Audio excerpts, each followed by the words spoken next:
Wages of labor.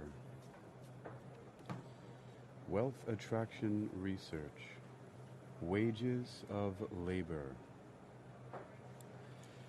You're listening to Wealth Attraction Research. WAR, War. Wages of labor. Presented by Hakeem Alebokas Alexander on Spreaker, Social Podcasting, and Wisdom, Social Audio Inc.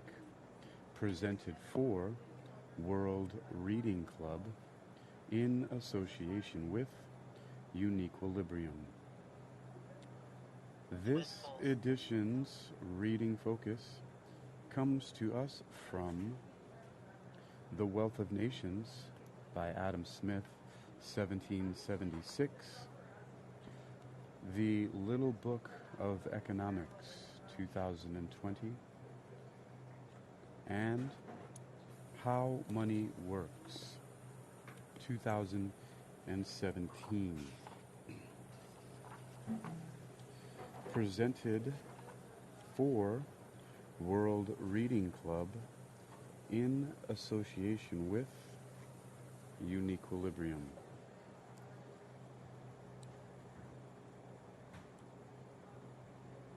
The title of this podcast, Wealth Attraction Research, or specifically Wages of Labor, comes from the first book in this World Reading Club edition,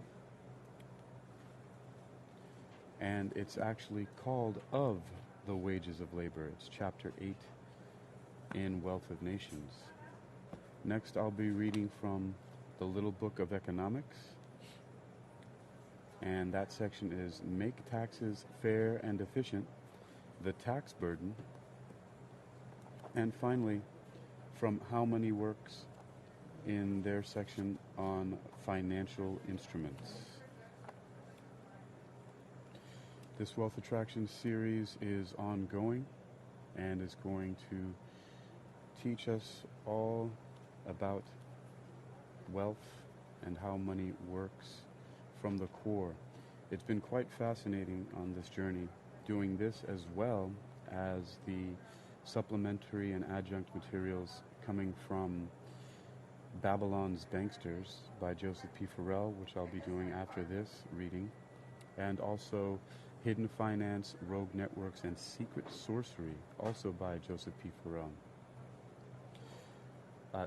There are some amazing things that are coming to light.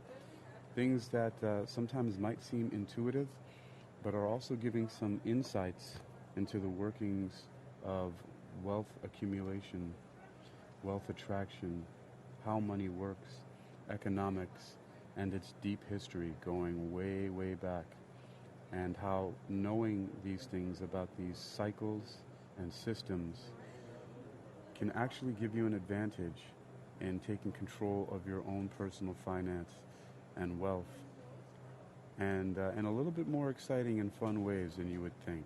A lot of people think the subjects of finance and economics, when they hear those two words, especially, seem to be quite boring, and sometimes it is. And a lot of times that's because that's the way that it's supposed to be, according to certain closed system thinkers, and the same reason why people scoff at mathematics and it gives them a headache and all these different things. And I do admit that reading from some of these books, specifically sometimes How Money Works, can seem a little boring. That's why I save it for last. But Wealth of Nations is very insightful. Even though the language is much older, it's actually more clear and concise than the newer books on economics, finance, and wealth, because most of them that I found so far draw from Adam Smith's ideas on the free market economy, and that was way back in 1776. And even he's mentioned several times in the Little Book of Economics, as well as How Money Works. So this historical figure has made a great and long-lasting impact on the economy of the entire world, even including Karl Marx and his co-author Engels, who wrote the Communist Manifesto. Karl Marx and Friedrich Engels, who wrote the Communist Manifesto, actually have mention of and take influence from Adam Smith and Wealth of Nations. And if this series and some of the things seem a little bit boring to you, then just wait until you hear Babylon's Banksters, which is going to be coming up next after this, because that is quite the tale. Some people might call it conspiracy theory or some kind of work of a whack job or whatnot. The interesting thing about it is that it puts a lot of things into perspective in a narrative, but also drawing off of a lot of research. So it's quite a bit of fun. You know, I don't read a lot of science fiction, but these kind of things like Joseph P. Farrell's books come close to that to a lot of people. A lot of people would say that it's pseudoscience or science fiction, even though he draws extensively from the works of others that are not considered fiction or fantasy. And so, you know, in a discussion I had with Christopher Birkenbein the other day, of course, you know, he says that one of the great things about a lot of these conspiracy theorists and their publications, books, posts, and all that, is that even though we may not agree with their conclusions, they do bring a lot of interesting research to light that you may not normally see or get your hands on or have never even heard of.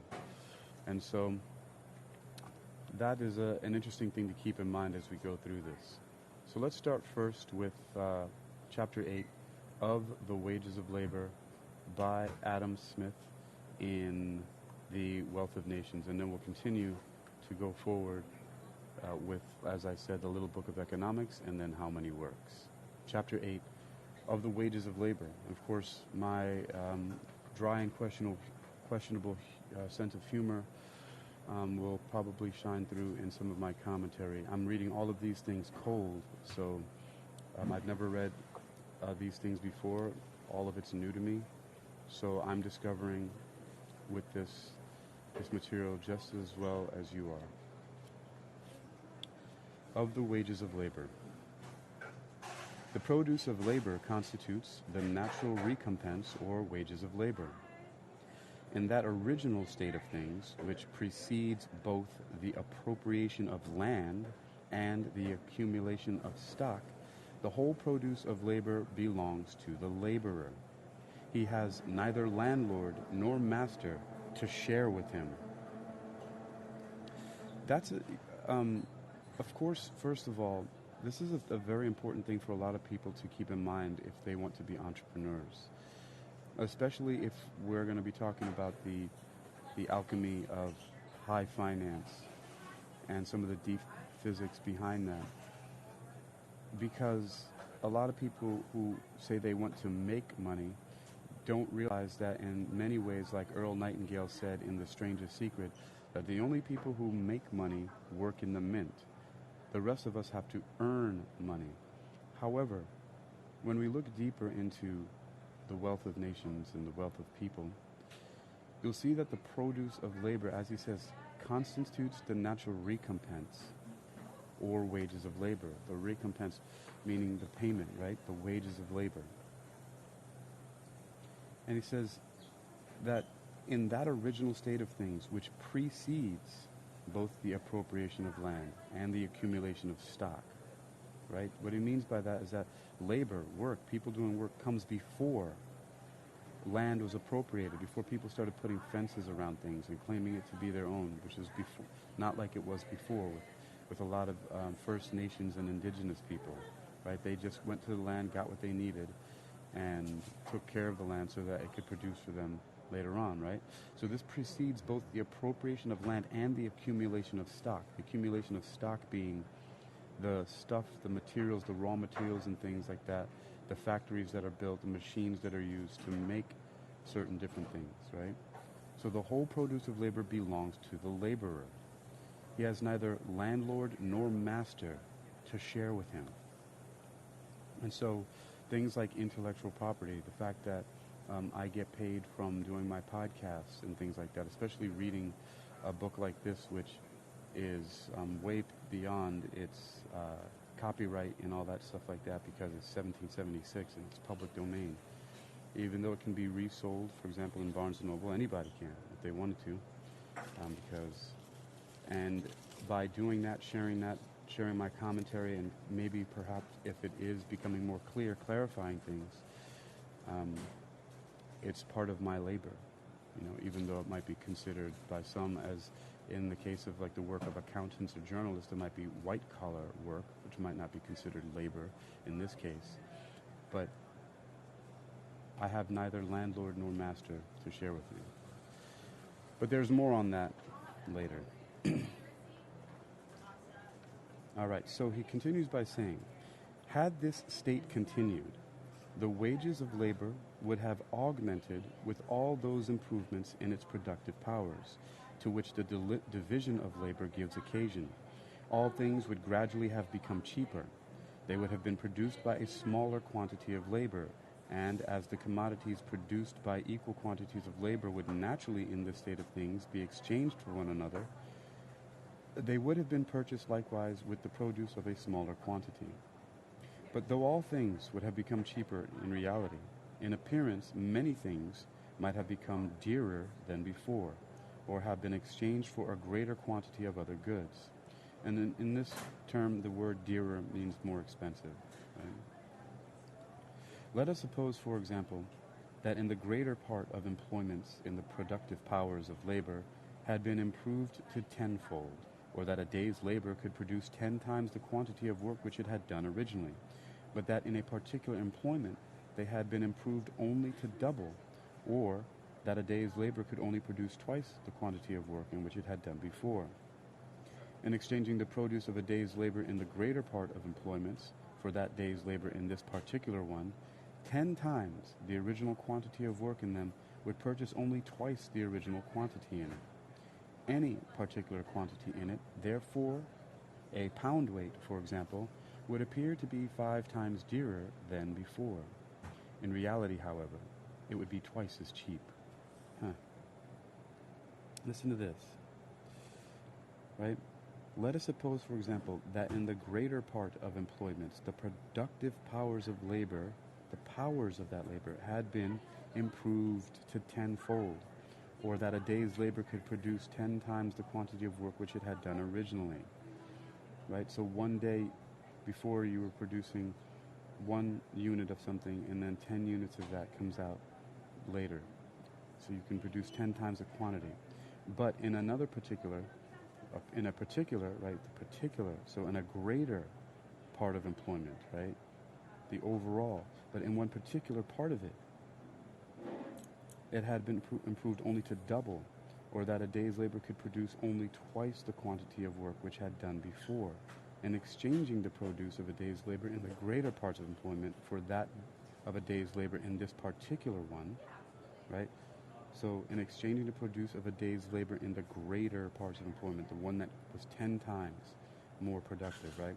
And trading it and exchanging it for that of a day's labor in this particular one, 10 times the original quantity of work in them would purchase only twice the original quantity in it. Because that one piece of it, even though that piece, that particular part is part of that greater part, which is 10 times producing, this only part of it, maybe like the end product, can only produce twice the original quantity. And any particular quantity in it, therefore a pound weight, for example, would appear to be 5 times than before. 5 times more expensive than before. Right? So, or even that 2 days labor, right, could be exchanged for the 10, right? It's the 2 times quantity can be exchanged for the 10. It would seem that it's 5 times more expensive than before, but in reality, it would be twice as cheap. Though it required 5 times the quantity of other goods to purchase it, it would require only half the quantity of labor either to purchase or to produce it. The acquisition, therefore, would be twice as easy as before. I'm still trying to wrap my mind around this just a little bit, but basically, this is the intricate part here of how things are valued and priced. And again, these are back to the idea that these are agreements between people and what people agree upon as being valuable.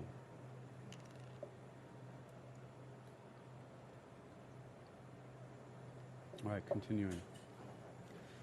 But this original state of things in which the laborer enjoyed the whole produce of his own labor could not last beyond the first introduction of the appropriation of land and the accumulation of stock. It was at an end, therefore, long before the most considerable improvements were made in the productive powers of labor, and it would be to no purpose to trace further what might have been its effects upon the recompense or wages of labor. As soon as land becomes private property, the landlord demands a share of almost all the produce which the laborer can either raise or collect from it. See, this is where these intermediary things come in, right? And this is something that was spoken of before. When land became privatized, right? That's when one of these issues has come in, right? When land became privatized, where people started taking land for themselves and then saying, okay, well, you're getting stuff from my land, right? Now you have to pay me rent. You have to pay me a portion of what you produce from it. And that's one of the things that have inserted expense into the cost of things. As soon as land becomes private property, the landlord demands a share of almost all the produce which the laborer can either raise or collect from it. His rent makes the first deduction from the produce of the labor which is employed upon the land. It seldom happens that a person who tills the ground has wherewithal to maintain himself till he reaps the harvest. His maintenance is generally advanced to him from the stock of a master. The farmer who employs him, and who would have no interest to employ him unless he was to share in the produce of his labor, or unless his stock was to be replaced to him with a profit. You see that? He would have no interest to employ him unless he was to share in the produce of the labor, or unless his stock was to be replaced with him to a profit. Why? Because it seldom happens that the person who tills the ground has wherewithal to maintain himself till he reaps the harvest. So he has to be provided for by someone else. So says this, right? This profit makes a second deduction from the produce of the labor which is employed upon land. Right, so the first deduction is from the rent of the land. The second is the maintenance, right? Or payment, the upkeep, his living expenses is paid to him in advance. Right? And this is the second. This profit makes a second deduction from the produce of the labor which is employed upon the land. The produce of almost all other labor is liable to the like deduction of profit. In all arts and manufactures, the greater part of the workmen stand in need of a master to advance them the materials of their work, and their wages and maintenance till it be completed. He shares in the produce of their labor, or in the value which it adds to the materials upon which it is bestowed, and in this share consists his profit. It sometimes happens indeed that a single independent workman has stock sufficient both to purchase the materials of his work and to maintain himself till it be completed. He is both master and workman, and enjoys the whole produce of his own labor, or the whole value which it adds to the materials upon which it is bestowed. It includes what are usually two distinct revenues, belonging to two distinct persons, the profits of stock and the wages of labor. So if someone, as he says, can get their own materials and things together and then make it more valuable by the work that he adds to it, the value which is added to the materials upon which is bestowed, then he usually gets two different revenues, two distinct revenues that belong usually to two distinct persons, right? This is from the division of labor, the profits of stock and the wages of labor. Such cases, however, are not very frequent. And in every part of Europe, 20 workmen serve under a master for one that is independent. And the wages of labor are everywhere understood to be what they usually are when the laborer is one person, and the owner of the stock which employs him another. What are the common wages of labor depends everywhere upon the contract usually made between those two parties, whose interests are by no means the same. The workman desires to get as much, the masters to give as little as possible.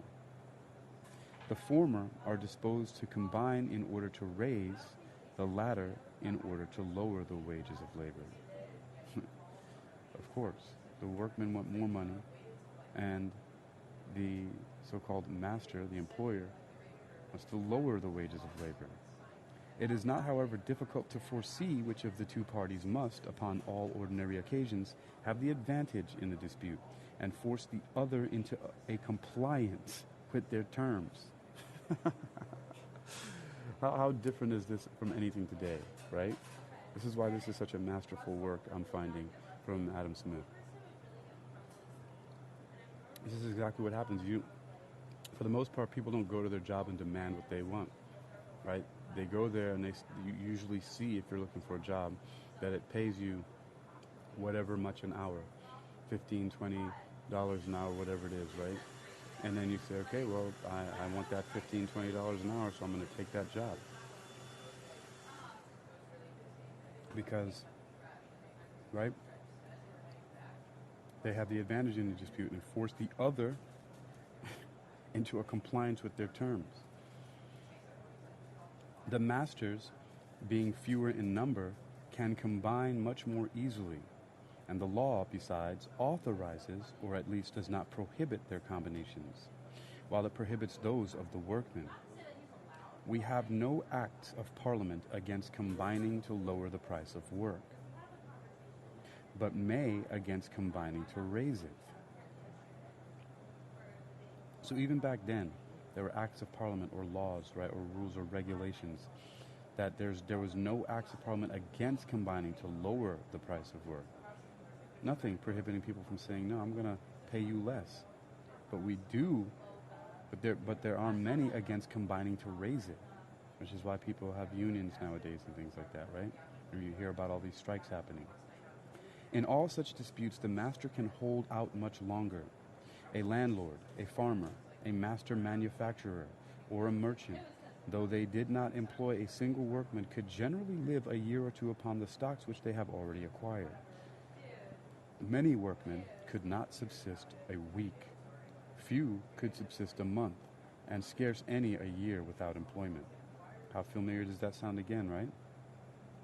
In the long run, the workman may be as necessary to his master as his master is to him, but the necessity is not so immediate. Right? Of course, everybody knows that, right? That the employers need employees, but not as much in some cases, right? Because they can last much longer without them. And there will always be somebody who will cross that line, right? As in the strikes, correct? We rarely hear, it has been said, of the combinations of masters, though frequently of those of workmen. But whoever imagines, upon this account, that masters rarely combine, is as ignorant of the world as of the subject. Masters are always and everywhere in a sort of tacit but constant and uniform combination, not to raise the wages of labor above their actual rate. To violate this combination is everywhere a most unpopular action, and a sort of reproach to a master among his neighbors and equals. We seldom indeed hear of this combination, because it is the usual, and one may say the natural state of things which nobody ever hears of. We just got into some secret workings, right? The secret workings of the masters, right? The employers, as he's calling them here, masters. But why masters? Because this is not so far removed of what usually they put the position of laborers and workmen in, that of very close to chattel workers, right? Indentured servants, or dare I say it, slaves.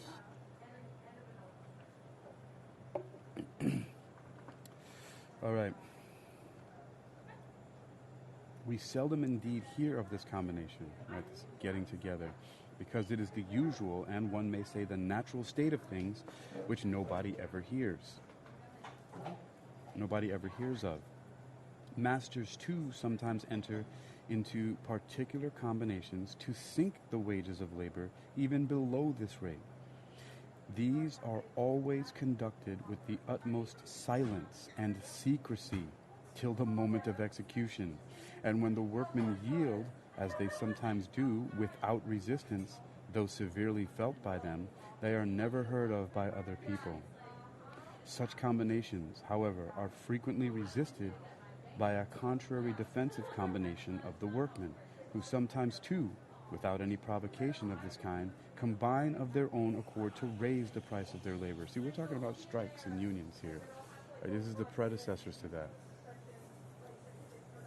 Their usual pretenses are sometimes the high price of provisions, sometimes, right, the high price of provisions like your food, your clothing, your home.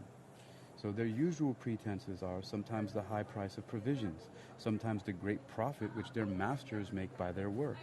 But whether their combinations be offensive or defensive, they are always abundantly heard of. In order to bring the point to a speedy decision, they have always recourse to the loudest clamor, and sometimes to the most shocking violence and outrage.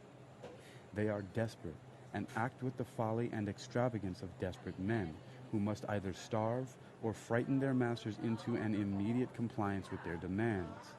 The masters upon these occasions are just as clamorous upon the other side, and never cease to call aloud for the assistance of the civil magistrate, and the rigorous execution of those laws which have been enacted with so much severity against the combinations of servants, laborers, and journeymen. The workmen, accordingly, very seldom derive any advantage from the violence of those tumultuous combinations which, partly from the interposition of the civil magistrate, partly from the superior steadiness of the masters, partly from the necessity which the greater part of the workmen are under of submitting for the sake of persistent substance or present subsistence, generally end in nothing but the punishment of ruin of the ringleaders. The workmen accordingly seldom derive any advantage from the violence of those tumultuous combinations which, partly from the interposition of the civil magistrate, partly from the superior steadiness of the masters, partly from the necessity which the greater part of the workmen are under of submitting for sake of present subsistence, generally end in nothing but the punishment of ruin of the ringleaders. Wow, this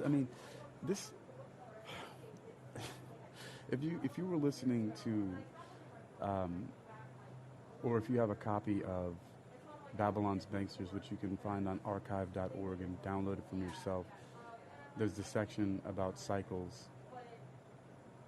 It's obvious to me here that the reason why something in 1776 could be so predictive of what's happening right now today with strikes and things like that is because the cycles are inevitable, and because they are inevitable, they are predictable.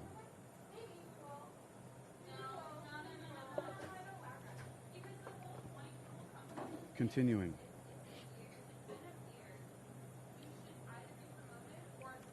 All right. Partly from the necessity which the greater part of the workmen are under of submitting for the sake of present subsistence, they generally end in nothing but the punishment or ruin of the ringleaders. The punishment or ruin of the ringleaders, right? Meaning the people who are leading these strikes and things like that and calls for more money, it usually ends in nothing except their ruin, right? They get fired or demoted or put into a position that they don't want to, or they get less than they had even before when they were asking for more, right?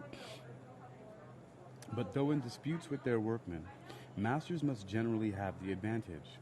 There is, however, a certain rate below which it seems impossible to reduce, for any considerable time, the ordinary wages even of the lowest species of labor, meaning like the least skilled, right?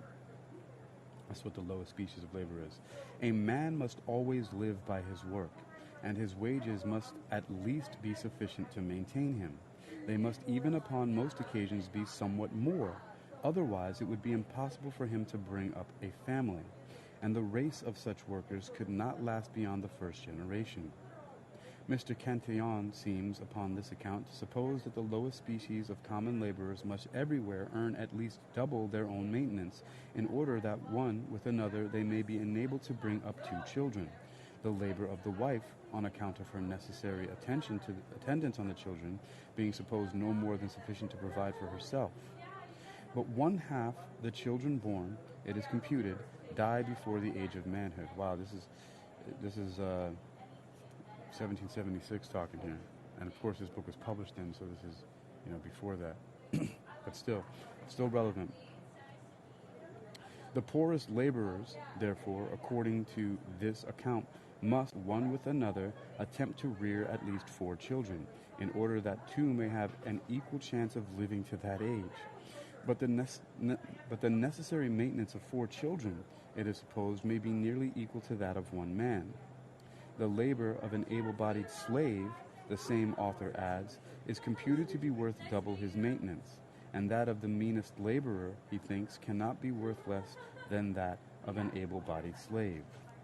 Thus, far at least seems certain that, in order to bring up a family, the labor of the husband and wife together must, even in the lowest species of common labor, be able to earn something more than what is precisely necessary for their own maintenance. But in what proportion, whether in that above mentioned or in any other, I shall not take upon me to determine. There are certain circumstances, however, which sometimes give the laborers an advantage and enable them to raise their wages considerably above this rate, evidently the lowest which is consistent with common humanity. That would be like a standard, like minimum wage.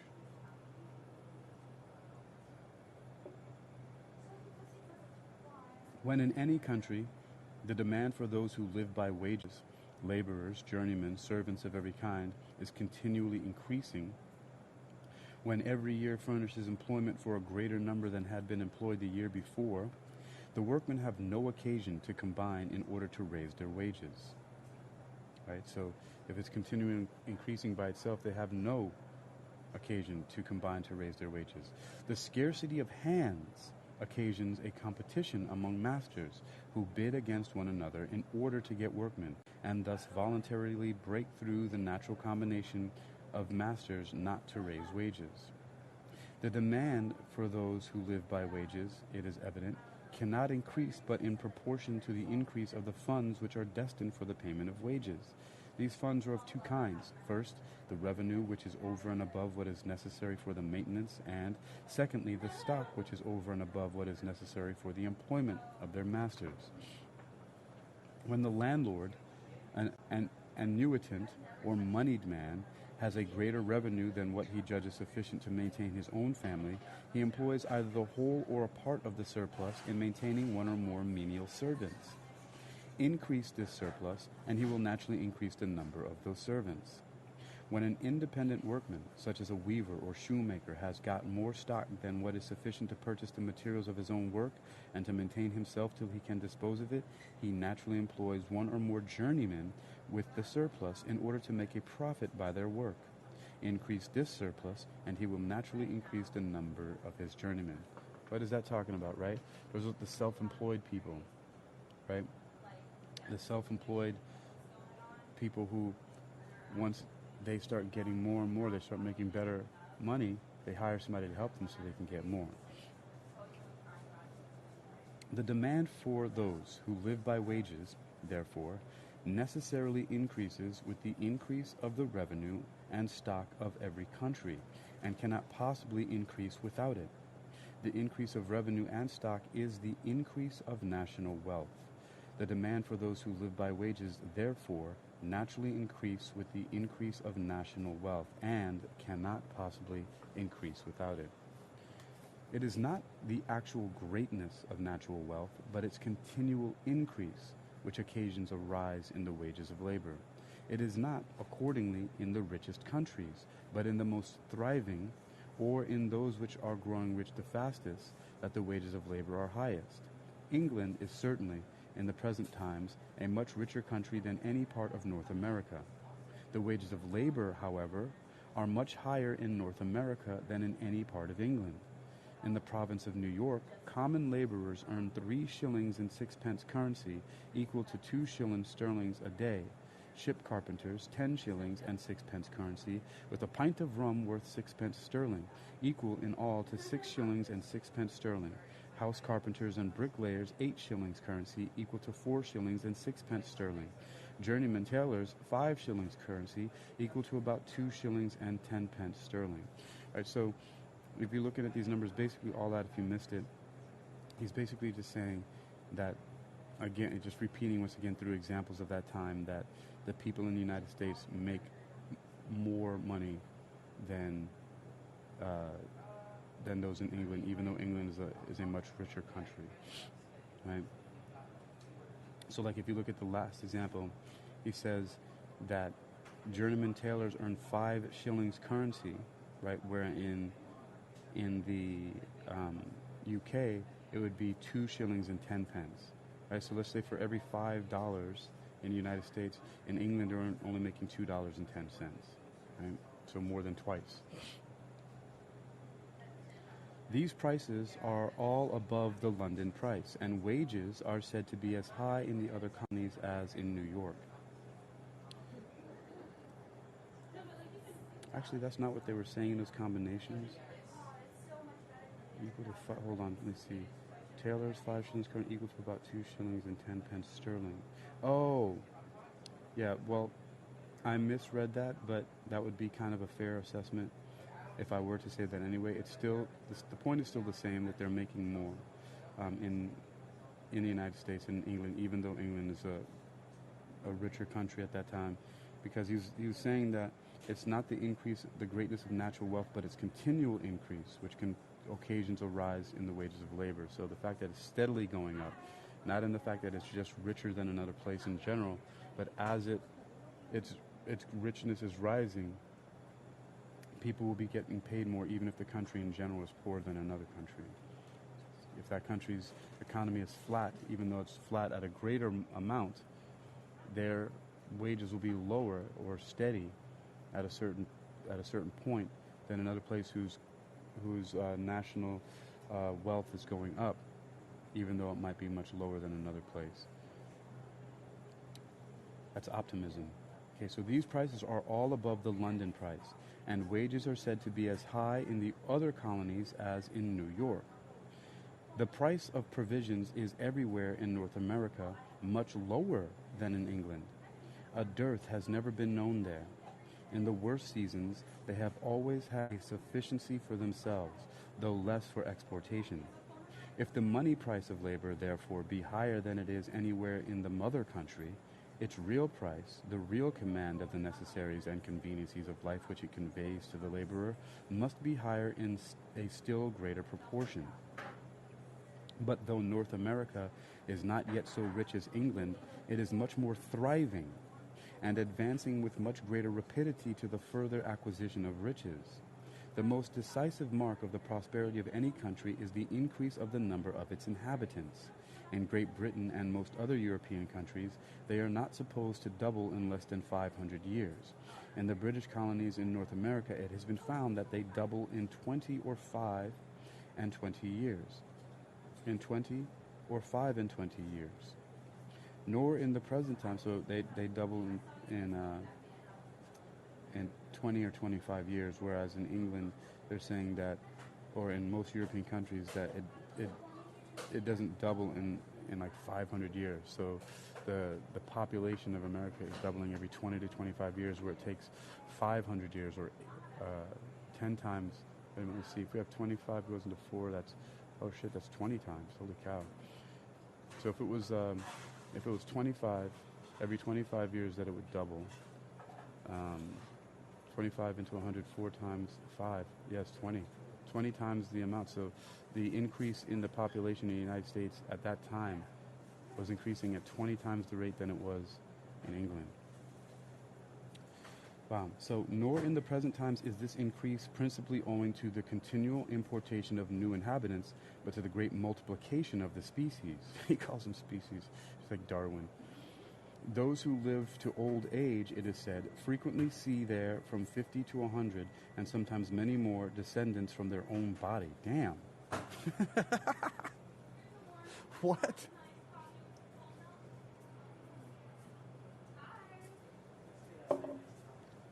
That's a lot of descendants, folks. He said, in America, those who live to old age, it says, frequently see there from 50 to 100, and sometimes many more descendants from their own body. Labor is there so well rewarded that a numerous family of children, instead of being a burden, is a source of opulence and prosperity to the parents. I wonder if that's where that idea comes from. The labor of each child before it can leave their house is computed to be worth £100 clear gain to them. A young widow with 4 or 5 young children who, among the middling or inferior ranks of people in Europe, would have so little chance for a second husband, is there frequently courted as a sort of fortune.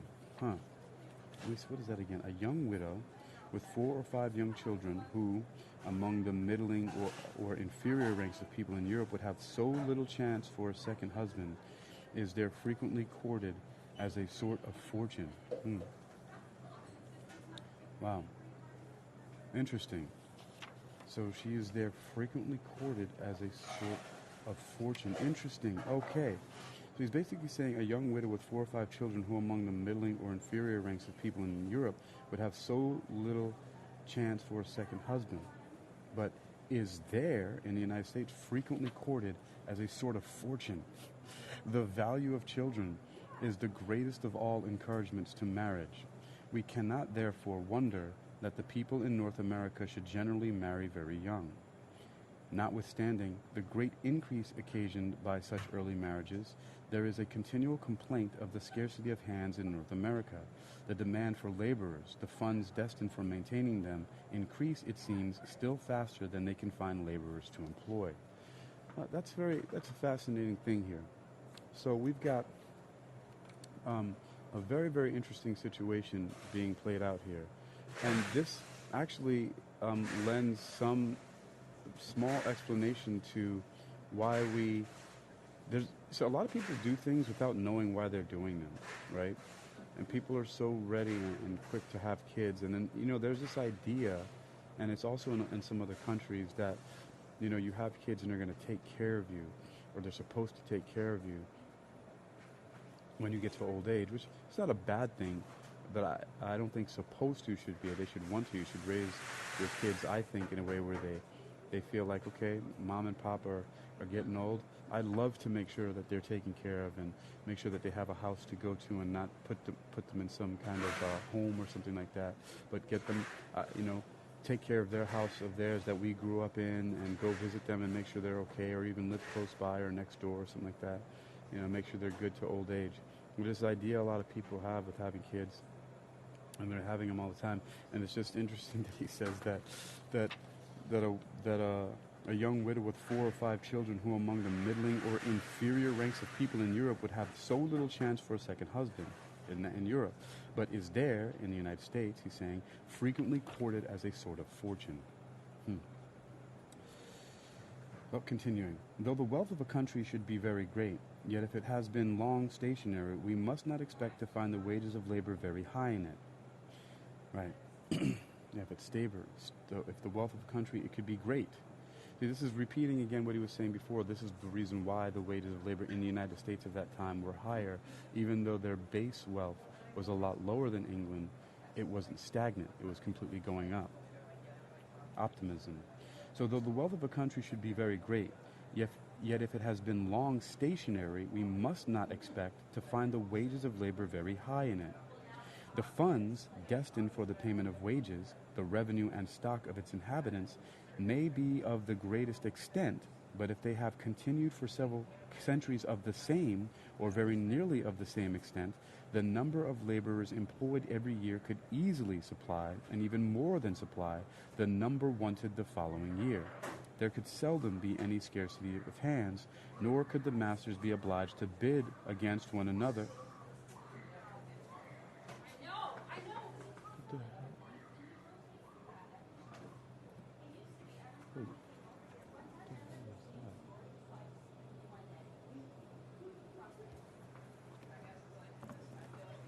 I just heard some freaking screaming. What the hell is going on, man? Yo, that shit was insane. Like, what the hell is going on? Yo, that's not cool. I just heard like a blood-curdling scream of some kind in the bookstore.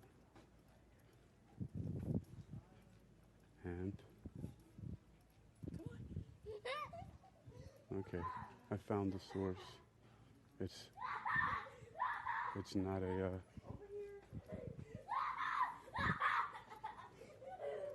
there's nothing to be alarmed about. Okay. Wow. Oh, that is one of the most bizarre things that I've seen in a long time. Is everything okay?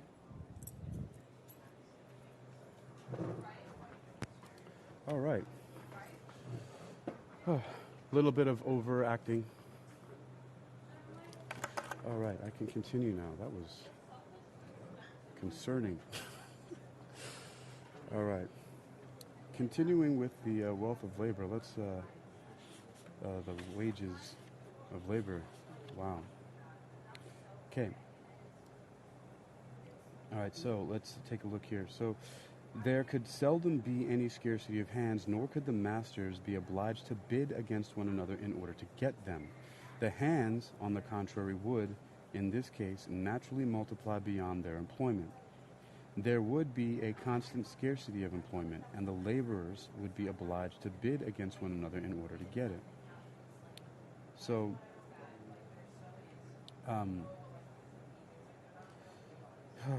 okay, I'm still a little bit distracted by that screaming. Even though I found the source of it and it was nothing to do, I have to wrap my mind back into this. All right.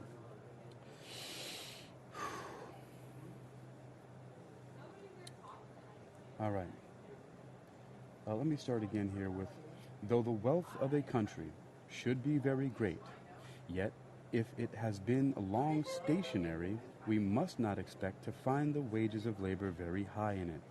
The funds destined for the payment of wages, the revenue and stock of its inhabitants, may be of the greatest extent, but if they have continued for several centuries of the same, or very nearly of the same extent, the number of laborers employed every year could easily supply, and even more than supply, the number wanted the following year.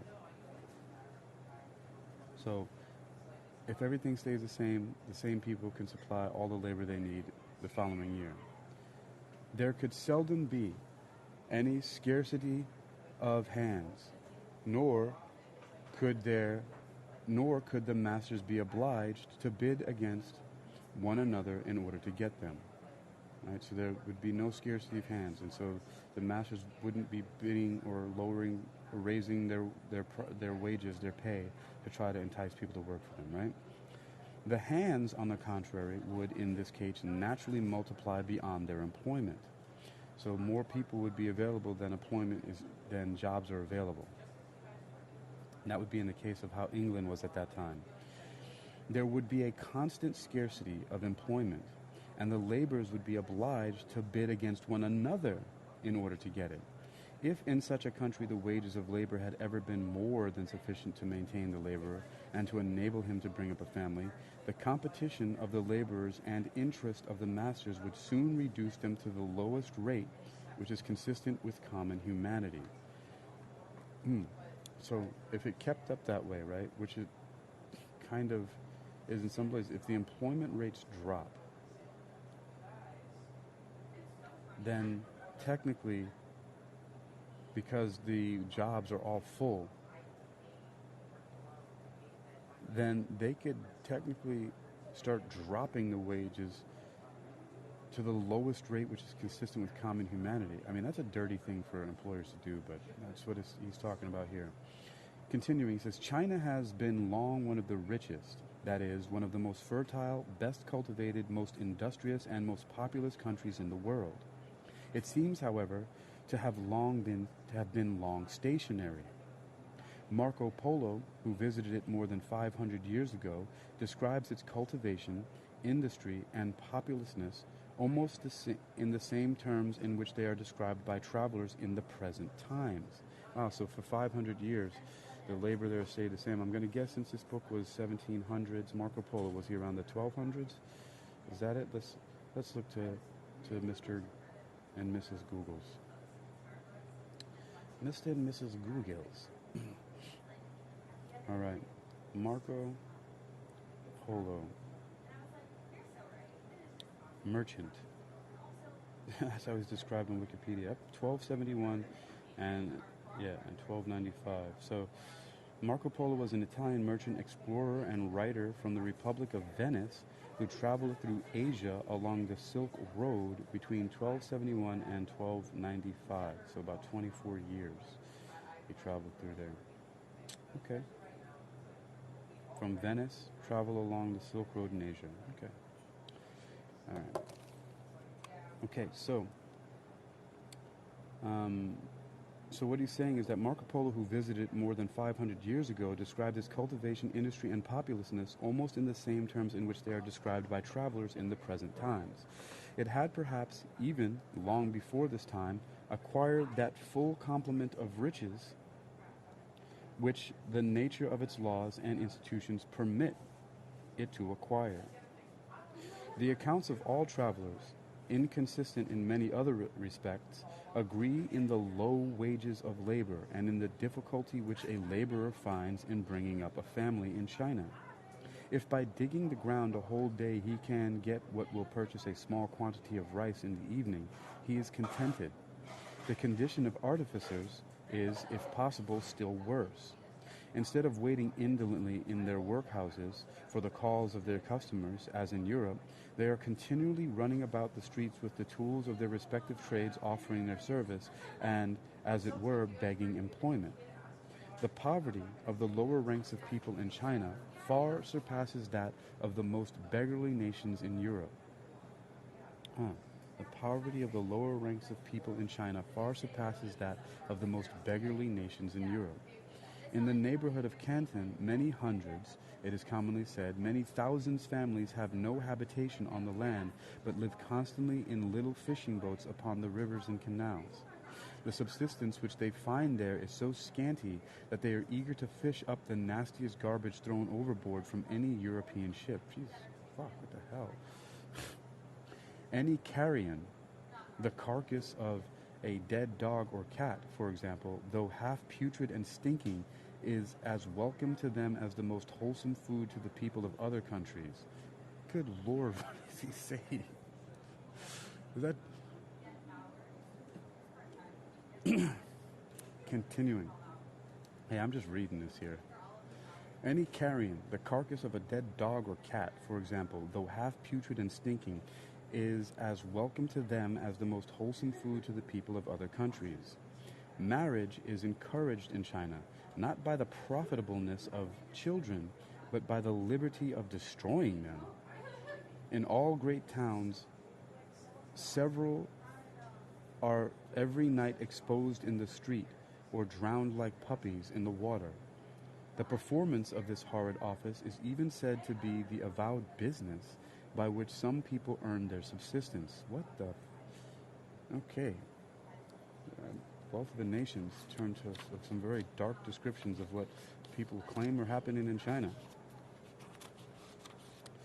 All right. Drowning. In all great towns, several are every night exposed in the street. It sounds like very bad. Or drowned like puppies in the water. Drowned like puppies? Who drowns like, first of all, that's not even a cool thing to say. Like a practice of drowning puppies is a thing to do. Oh, boy. The performance of this horrid office is even said to be the avowed business by which some people earn their subsistence. China, however, though it may perhaps stand still, does not seem to go backwards. Its towns are nowhere deserted by their inhabitants. The lands which had once been cultivated are nowhere neglected. The same or very nearly the same annual labor must therefore continue to be performed, and the funds destined for maintaining it must not, consequently, be sensibly diminished. The lowest class of laborers, therefore, notwithstanding their scanty subsistence, must some way or another make shift to continue their race so far as to keep up their usual numbers. But it would be otherwise in a country where the funds destined for the maintenance of labor were sensibly decaying. Every year the demand for servants and laborers would, in all the different classes of employments, be less than it had been the year before. Many who had been bred in the superior classes, not being able to find employment in their own business, would be glad to seek it in the lowest class being not only overstocked with its own workmen, but with the overflowings of all the other classes. The competition for employment would be so great in it as to reduce the wages of labor to the most miserable and scanty subsistence of the laborer. Sounds like what's kind of happening now in a lot of places. Many would not be able to find employment even upon these hard terms, but would either starve or be driven to seek a subsistence either by begging or by the perpetration perhaps of the greatest enormities. Want, famine, and mortality would immediately prevail in that class, and from thence extend themselves to all the superior classes, till the number of inhabitants in the country was reduced to what could easily be maintained by the revenue and stock which remained in it, and which had escaped either the tyranny or calamity which had destroyed the rest. This, perhaps, is nearly the present state of Bengal and some English settlements in the East Indies. In a fertile country which had been much depopulated, where subsistence consequently should not be very difficult, and where, notwithstanding 300,000 or 400,000 people die of hunger in 1 year, we may be assured that the funds destined for the maintenance of the laboring poor are fast decaying. The difference between the genius of the British Constitution, which protects and governs North America, and that of the mercantile company, which oppresses and domineers in the East Indies, at least he's honest about that. I mean, he's honest about a lot of other things, but this is a great deal of honesty here that he's talking about, right? The difference between the genius of the British Constitution, that's not honest, which protects and governs North America, and that of the mercantile company, which oppresses and domineers in the East Indies, cannot perhaps be better illustrated than by the different state of those countries. The liberal reward of labor, therefore, as it is the necessary effect, so it is the natural symptom of increasing national wealth. Right? The liberal reward of labor, therefore, as it is the necessary effect, so it is the natural symptom of increasing national wealth. The scanty maintenance of the laboring poor, on the other hand, is the natural symptom of that things are at a stand, and their starving condition that they are going fast backward. So, is that can that be applied to the United States with the growing number of people homeless on the streets who don't have homes and everything? Is that saying that it's going backwards, according to Adam Smith? Right? The scanty maintenance of the laboring poor, on the other hand, is the natural symptoms that things are at a stand, and their starving condition that they are going backwards. So, scanty maintenance of the laboring poor, that would be homeless people, right? Barely able to afford anything but just the food and clothing maybe on their backs, right? Maybe a car to sleep in or something like that, right? The scanty maintenance of the laboring poor, on the other hand, is a natural symptom that things are at a stand, right? But their starving condition, that they are going fast backwards. So if people are dying of hunger, that means it would be going backwards. So maybe we're at a stand, all right? Or, I don't know, maybe some people know about things going backwards.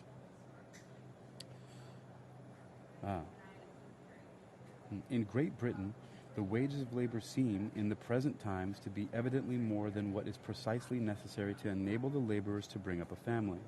In order to satisfy ourselves upon this point, it will not be necessary to enter into any tedious or doubtful calculation of what may be the lowest sum upon which it is possible to do this.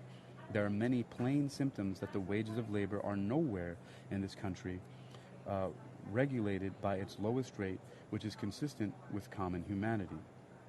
First, in almost every part of Great Britain, there is a distinction, even in the lowest species of labor, between summer and winter wages. Summer wages are always highest, but on account of the extraordinary expense of fuel, the maintenance of a family is most expensive in winter. Wages, therefore, being highest when this expense is lowest, it seems evident that they are not regulated by what is necessary for this expense, but by the quantity and supposed value of the work. Interesting, right?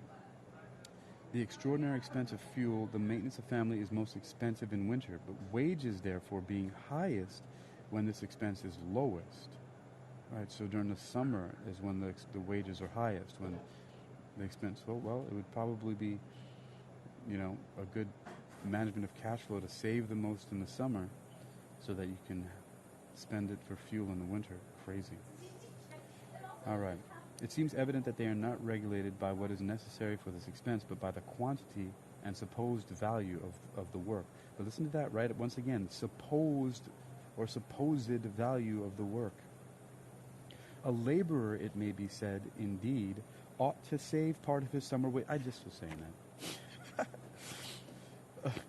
A laborer, it may be said, indeed, ought to save part of his summer wages in order to defray his winter expense, and that through the whole year they do not exceed what is necessary to maintain his family through the whole year. A slave, however, or one absolutely dependent on us for immediate subsistence, would not be treated in this manner. His daily subsistence would be proportioned to his daily necessities. Secondly, slaves are in some way taken care of better than people who are the working poor. Secondly, the wages of labor do not in Great Britain fluctuate with the price of provisions. These vary everywhere from year to year, frequently from month to month. But in many places the money price of labor remains uniformly the same, sometimes for half a century together. If in these places, therefore, the laboring poor can maintain their families in dear years, they must be at their ease in times of moderate plenty, and in affluence in those of extraordinary cheapness. The high price of provisions during these 10 years past has not in many parts of the kingdom been accompanied with any sensible rise in the money price of labor. It has indeed, in some, owing probably more to the increase of the demand for labor than to that of the price of provisions. The high price of provisions during these 10 years past has not in many parts of the kingdom been accompanied with any sensible rise in the money price of labor. The price of provisions. Oh, so that's the price of provisions. The high price of provisions, like inflation. I'm just comparing these things. During these past 10 years has not, in many parts of the kingdom, been accompanied with any sensible rise in the money price of labor. So the price of buying shit has not seen any sensible rise in how much people are getting paid. Sound familiar once again, right? It has, indeed, in some, owing probably more to the increase of the demand for labor than to that of the price of provisions. Demand for labor. All right. Thirdly, as the price of provisions varies more from year to year than the wages of labor, so on the other hand, the wages of labor vary more from place to place than the price of provisions. The price of bread and butcher's meat are generally the same or very nearly the same through the greater part of the United Kingdom. These and most other things which are sold by retail, the way in which the laboring poor buy all things, are generally fully as cheap or cheaper in great towns than in the remoter parts of the country, for reasons which I shall have occasion to explain hereafter. But the wages of labor in a great town and its neighborhood are frequently a fourth or a fifth part, 20 or 5 and 20% higher than at a few miles distance. 18 pence a day must be reckoned the common price of labor in London and its neighborhood. At a few miles distance, it falls to 14 and 15 pence. 10 pence may be reckoned its price in Edinburgh and its neighborhood. At a few miles distance, it falls to 8 pence, the usual price of common labor through the greater part of the low country of Scotland, where it varies a good deal less than in England. Such a difference of prices, which it seems is not always sufficient to transport a man from one parish to another, would necessarily occasion so great a transportation of the most bulky commodities, not only from one parish to another, but from one end of the kingdom, almost from one end of the world to the other, as would soon reduce them more nearly to a level. After all that has been said of the levity and inconsistency of human nature, it appears evidently from experience that a man is of all sorts of luggage the most difficult to be transported. If the laboring poor, therefore, can maintain their families in those parts of the kingdom where the price of labor is lowest, they must be in affluence where it is the highest. Fourthly, the variations in the price of labor not only do not correspond either in place or time with those in the price of provisions, but they are frequently quite opposite. Grain, the food of the common people, is dearer in Scotland than in England. So grain, the food of the common people, is dearer or more expensive in Scotland than in England, when Scotland receives almost every year very large supplies. But English corn must be sold dearer in Scotland, the country to which it is brought, than in England. Of course, importing, right? The country from which it comes. And in proportion to its quality, it cannot be sold dearer in Scotland than the Scotch corn that comes to the same market in competition with it. The quality of grain depends chiefly upon the quantity of flour or meal which it yields at the mill, and in this respect, English grain is so much superior to the Scotch that, though often dearer in appearance or in proportion to the measure of its bulk, it is generally cheaper in reality or in proportion to its quality or even to the measure of its weight. The price of labor, on the contrary, is dearer in England than in Scotland. So the price of labor, meaning it's people get paid more in England and Scotland, which was previously pointed out. The price of labor, on the contrary, is dearer in England than in Scotland. If the laboring poor, therefore, can maintain their families in the one part of the United Kingdom, they must be in affluence in the other. Oatmeal, indeed, supplies the common people in Scotland with the greatest and the best part of their food, which is in general much inferior to that of their neighbors of the same rank in England. This difference, however, in the mode of their subsistence is not the cause, but the effect of the difference in their wages, though, by a strange misapprehension, I have frequently heard it represented as the cause. Oatmeal indeed supplies the common people in Scotland with the greatest and best part of their food, which is in general much inferior to that of their neighbors of the same rank in England. This difference, however, in the mode of their subsistence is not the cause, but the effect of the difference in their wages, though, by a strange misapprehension, I have frequently heard it represented as the cause. It is not because one man keeps a coach while his neighbor walks afoot, that the one is rich and the other poor, but because the one is rich, he keeps a coach, and because the other is poor, he walks afoot.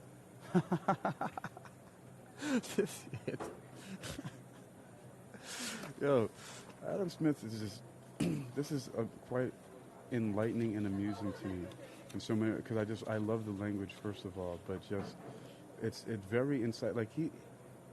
Things like this, you don't hear things like this so much broken down so in so much detail. I don't think commonly, or most people don't talk about things in such detail as what's happening with wealth and money and how it works at all. And I think this is one of the reasons why so many of us don't know or haven't known or understood how wealth, money, finance, and economics works, because there are all these fine details that unless you discuss it, read it, and speak it out loud, it's at least once or twice, right? I'm kidding. It's got to be a lot more than that to go over these things. But only when you do that, you understand so much more about what's going on. I don't know. This is crazy because, you know, who has the time, right? That's all I'll say about that.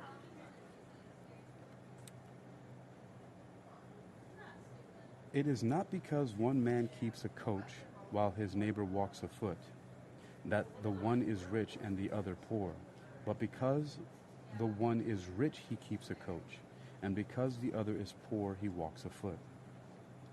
During the course of the last century, taking one year with another, grain was dearer in both parts of the United Kingdom than during that of the present. This is a matter of fact which cannot now admit of any reasonable doubt, and the proof of it is, if possible, still more decisive with regard to Scotland than with regard to England. It is in Scotland supported by the evidence of the public fires. Annual... Okay, hold up. I don't know that word. Fires, fiars. It's an older, somewhat probably arcane or archaic word that I'm not familiar with. Need to see what that means. F-I-A-R-S. Fiar, plural, fire. How do you pronounce it? One in whom the property of an estate is vested, subject to the estate of a life renter. One in whom the property of an estate is vested, subject to the estate of a life renter. Price standard. Fires are also fires, plural. Prices of grain in Scotland fixed for the year by law. Okay, so that must be what he's talking about. Prices of the grain in Scotland fixed for the year by law. Okay, all right. It is in Scotland supported by the evidence of the public fires. How do you pronounce it though? Fires? I need to know. I have to. These are things that I cannot go without knowing. Okay, let's switch this here.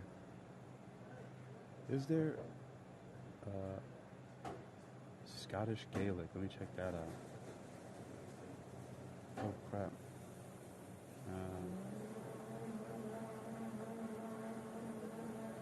Let's go.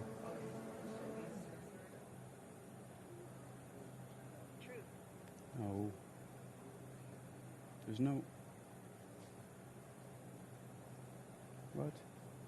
There's no,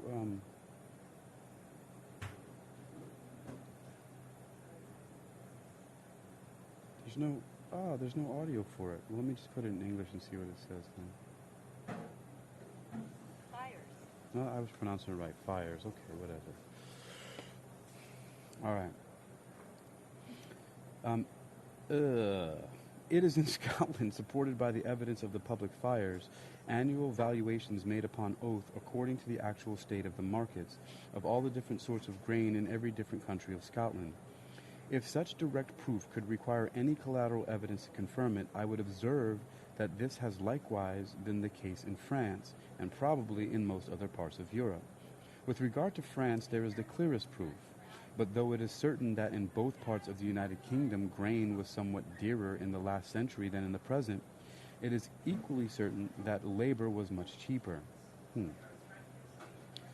It is certain that in both parts of the United Kingdom grain was somewhat more expensive in the last century than now. It is equally certain that the labor was much cheaper. So even though the price of grain was more expensive in the last century than it is now, the labor was much cheaper. So they paid people less, but the grain that they produced cost more. Okay.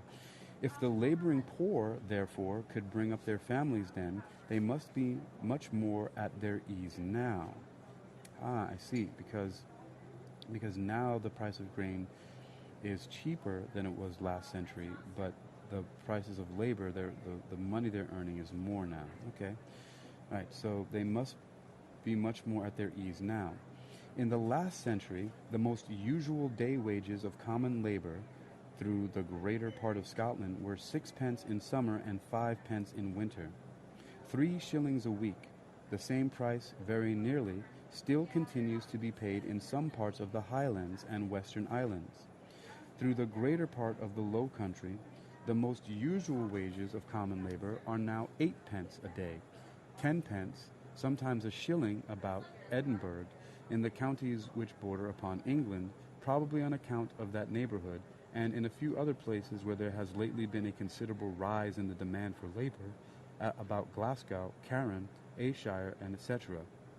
In England, the improvements of agriculture, manufactures, and commerce began much earlier than in Scotland. The demand for labor, and consequently its price, must necessarily have increased with those improvements.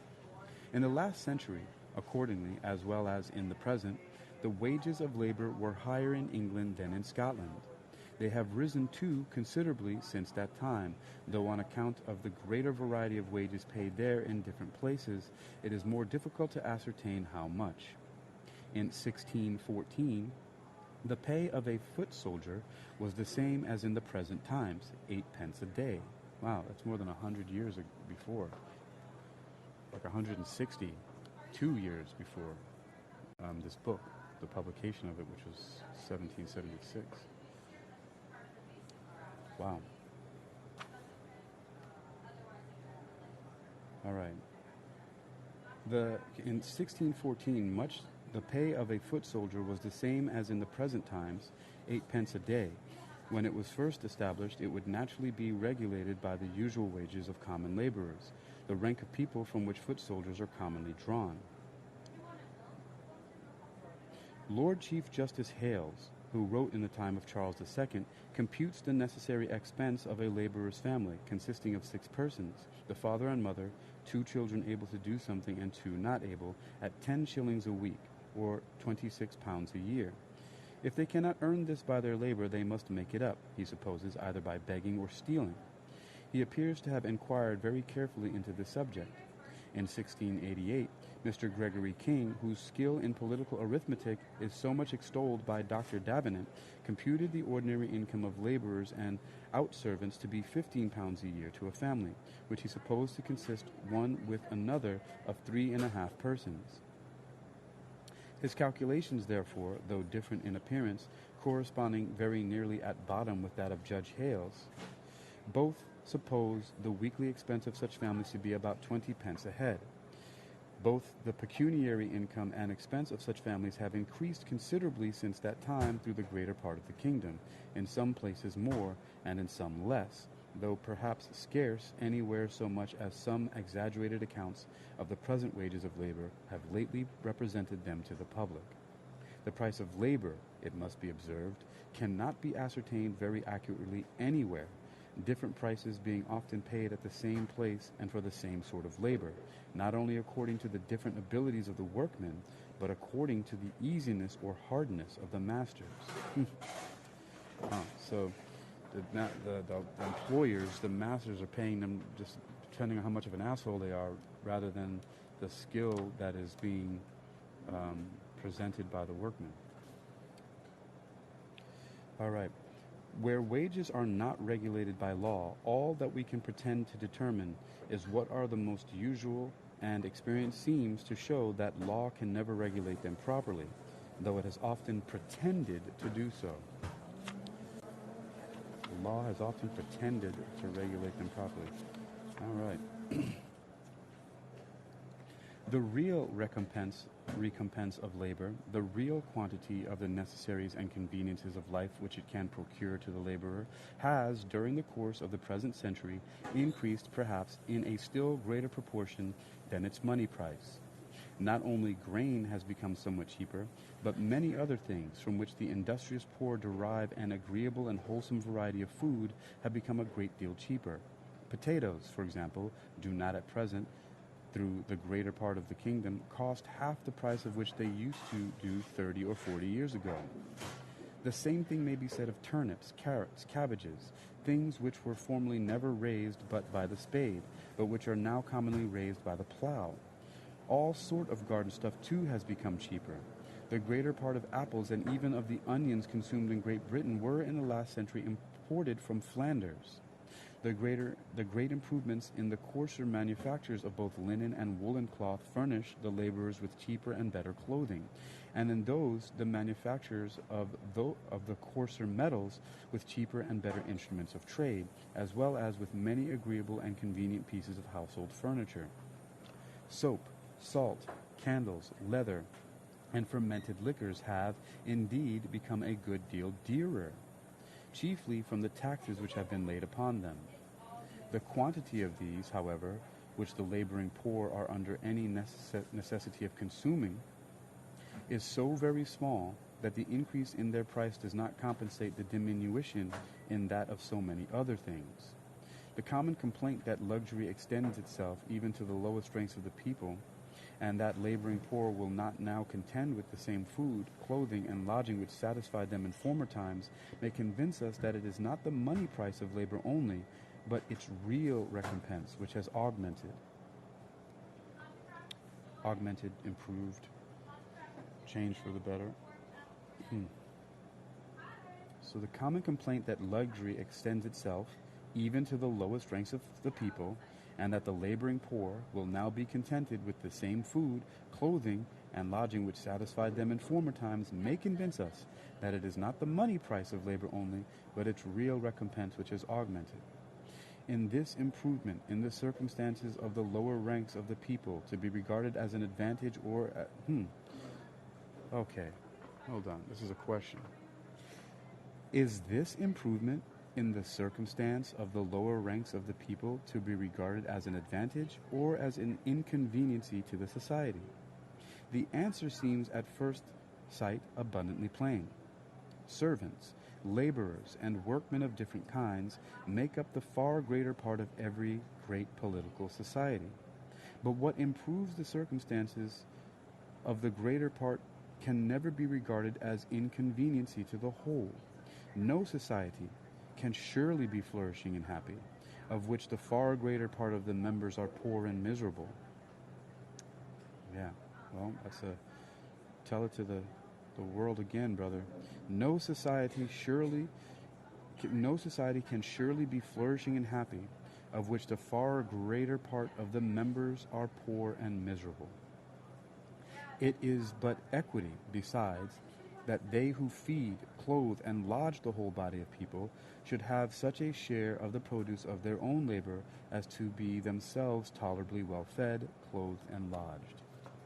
Poverty, though it no doubt discourages, does not always prevent marriage. It seems even to be favorable to generation. A half-starved Highland woman frequently bears more than 20 children. What the fuck? While a pampered fine lady is often incapable of bearing any, and is generally exhausted by 2 or 3. Barrenness, so frequently among women of fashion, is very rare among those of inferior station. Luxury in the fair sex, while it inflames perhaps the passion for enjoyment, seems always to weaken, and frequently to destroy altogether the powers of generation. But poverty, though it does not prevent the generation, is extremely unfavorable to the rearing of children. The tender plant is produced, but in so cold a soil, and so severe a climate, soon withers and dies. It is not uncommon, I have been frequently told, in the Highlands of Scotland, for a mother who has borne 20 children not to have 2 alive. Several officers of great experience have assured me that so far from recruiting their regiment, they have never been able to supply it with drums and fifes from all the soldiers' children that were born in it. A greater number of fine children, however, is seldom seen anywhere than about a barrack of soldiers. Very few of them, it seems, arrive at the age of 13 or 14. In some places, 1/2 the children born die before they are 4 years of age. In many places before they are 7, and in almost all places before they are 9 or 10. This great mortality, however, will everywhere be found chiefly among the children of the common people, who cannot afford to tend them with the same care as those of better station. Though their marriages are generally more fruitful than those of people of fashion, a smaller proportion of their children arrive at maturity. In foundling hospitals and among the children brought up by parish charities, the mortality is still greater than among those of the common people. Every species of animals naturally multiplies in proportion to the means of their subsistence, and no species can ever multiply beyond it. But in civilized society, it is only among the inferior ranks of people that the scantiness of subsistence can set limits to the further multiplication of the human species, and it can do so in no other way than by destroying a great part of the children which their fruitful marriages produce. The liberal reward of labor, by enabling them to produce better for their children and consequently to bring up a greater number, naturally tends to widen and extend those limits. It deserves to be remarked, too, that it necessarily does this as nearly as possible in the proportion which the demand for labor requires. If this demand is continually increasing, the reward of labor must necessarily encourage, in such a manner, the marriage and multiplication of laborers, as may enable them to supply that continually increasing demand by a continually increasing population. If the reward should at any time be less than what was requisite for this purpose, the deficiency of hands would soon raise it, and if it should at any time be more, their excessive multiplication would soon lower it to this necessary rate. The market would be so much understocked with labor in the one case, and so much overstocked in the other, as would soon force back its price to that proper rate which the circumstances of the society required. It is in this manner that the demand for men, like that for any other commodity, necessarily regulates the production of men, quickens it when it goes too slowly, and stops it when it advances too fast. It is this demand which regulates and determines the state of propagation in all the different countries of the world, in North America, in Europe, and in China, which renders it rapidly progressive in the first, slow and gradual in the second, and altogether stationary in the last. This is, this really sounds incredibly like people are just bred as cattle and just to work and make shit. And that description only started with the privatization of land. That's where that all came into place. As soon as that happened, everything changed. For the most part. But let me continue. Because I'm already past an hour, by an hour and 27 minutes. So, all right. The wear and tear of a slave, it has been said. The wear and tear of a slave, it has been said, is at the expense of his master. So you say. But that of a free servant is at his own expense. The wear and tear of the latter, however, is, in reality, as much at the expense of his master as that of the former. The wages paid to journeymen and servants of every kind must be such as may enable them, one with another, to continue the race of journeymen and servants, according as the increasing, diminishing, or stationary demand of society may happen to require. But though the wear and tear of a free servant be equally at the expense of his master, it generally costs him much less than that of a slave.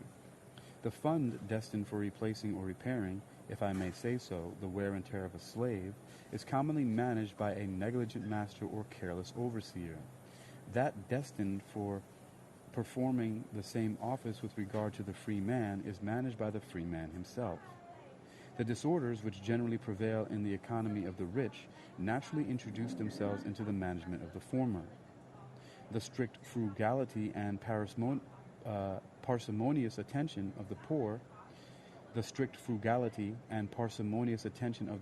as naturally establish themselves in that of the latter. Under such different management, the same purpose must require very different degrees of expense to execute it. It appears, accordingly, from the experience of all ages and nations, I believe, that the work done by freemen comes cheaper in the end than that performed by slaves. It is found to do so even at Boston, New York, and Philadelphia, where the wages of common labor are so very high. Well, it is at this point that I'm going to stop and take a break, even though there's only 8 more pages. Let me see. 1, 2, 3. 1, 2, 3. Yeah, there's 8 more pages. I have to take a break. And I'm going to have to come back to this and do a part 2 of the wages of labor for my records here. So, because I that's a lot of reading. Break time is always necessary because I'm starting to fall apart here. All right. So, you've been listening to Wealth Attraction Research, WAR, War, Wages of Labor, presented by Hakeem Alibokis Alexander on Spreaker Social Podcasting, and Wisdom Social Audio Inc., presented for World Reading Club in association with exercisingyourmind.com and UniquilibriuM. This is the end of part 1 of Wages of Labor.